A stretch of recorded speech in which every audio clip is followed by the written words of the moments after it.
fermez pas votre cœur, mais écoutez la voix du Seigneur.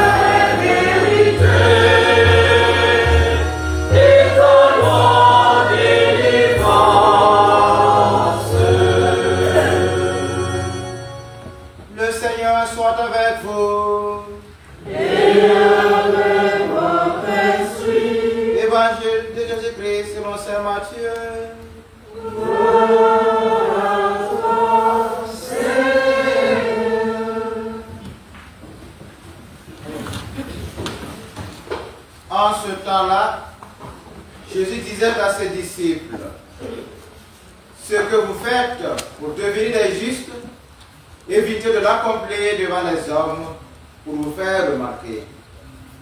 Sinon, il n'y a pas de récompense pour vous auprès de votre Père qui est aux cieux.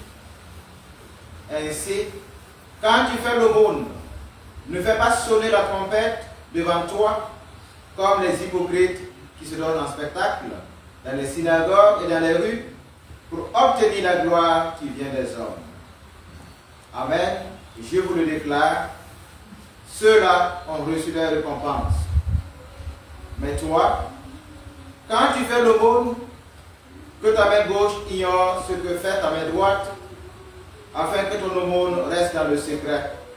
Ton Père, qui voit dans le secret, te le rendra. Et quand vous priez, ne soyez pas comme les hypocrites. Ils aiment à se tenir debout dans les synagogues et au carrefour pour bien se montrer aux hommes quand ils prient. Amen, je vous le déclare. Ceux-là ont reçu leur récompense. Mais toi, quand tu pries, retire-toi dans ta pièce la plus retirée, ferme la porte et prie ton Père qui est présent dans le secret. Ton Père qui voit dans le secret te le rendra. Et quand vous jeûnez, ne prenez pas un air abattu comme les hypocrites. Ils prennent une mine défaite pour bien montrer aux hommes qu'ils jeûnent. Amen, je vous le déclare, ceux-là ont reçu leur récompense. Mais toi, quand tu jeûnes, parfume la tête et lave-toi le visage. Ainsi, ton jeûne ne sera pas connu des hommes, mais seulement de ton Père qui est présent au plus secret. Ton Père qui voit au plus secret te le rendra. Acclamons la parole de Dieu. Louange à toi, Seigneur Jésus.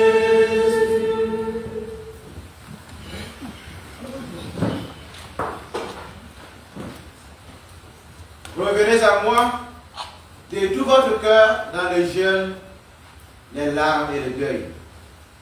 Chers frères et sœurs en Christ, c'est avec ces paroles du prophète Joël que la liturgie du jour nous plonge dans notre longue marche avec le Seigneur dans le désert de nos vies.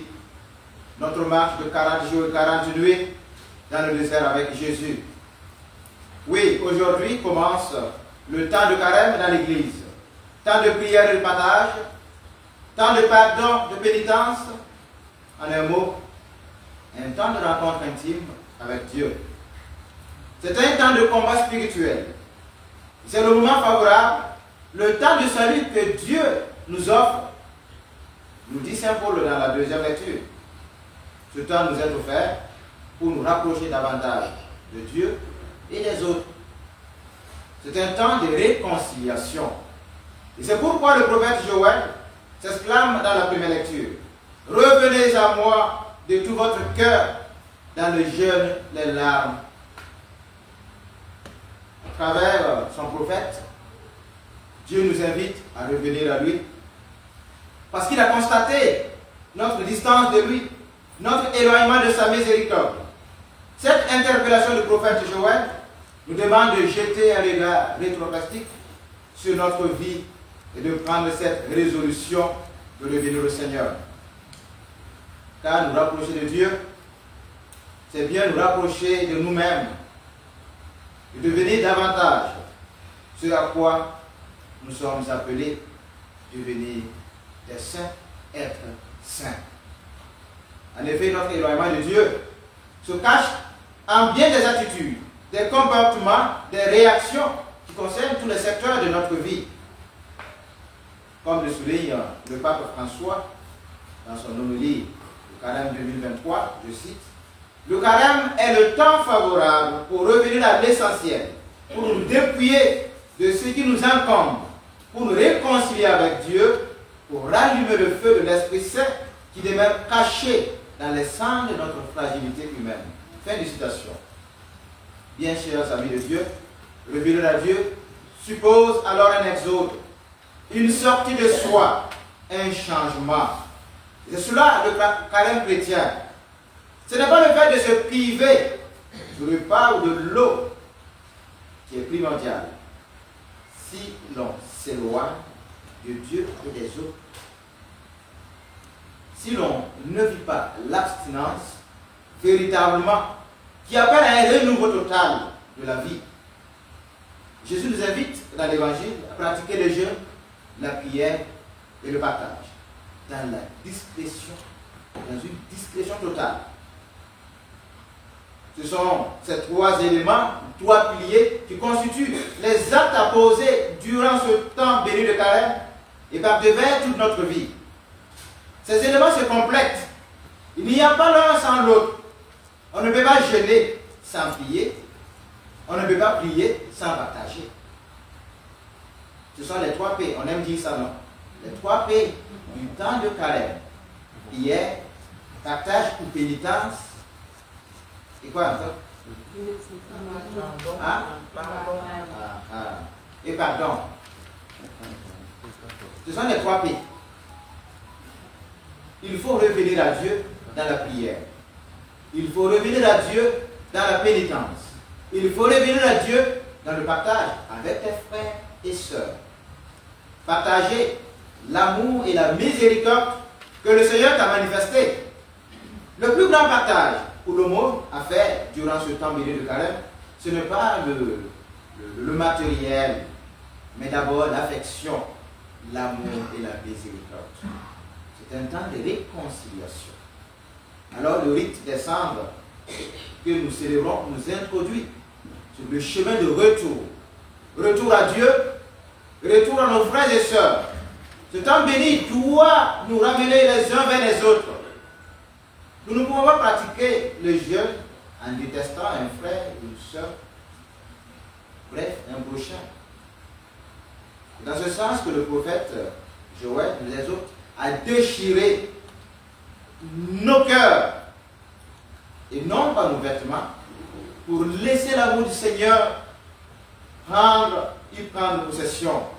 L'aumône n'est pas un geste rapide pour se donner bonne conscience, pour équilibrer un peu le déséquilibre intérieur, mais c'est le fait de toucher de ses mains et de ses larmes la souffrance et la misère du prochain.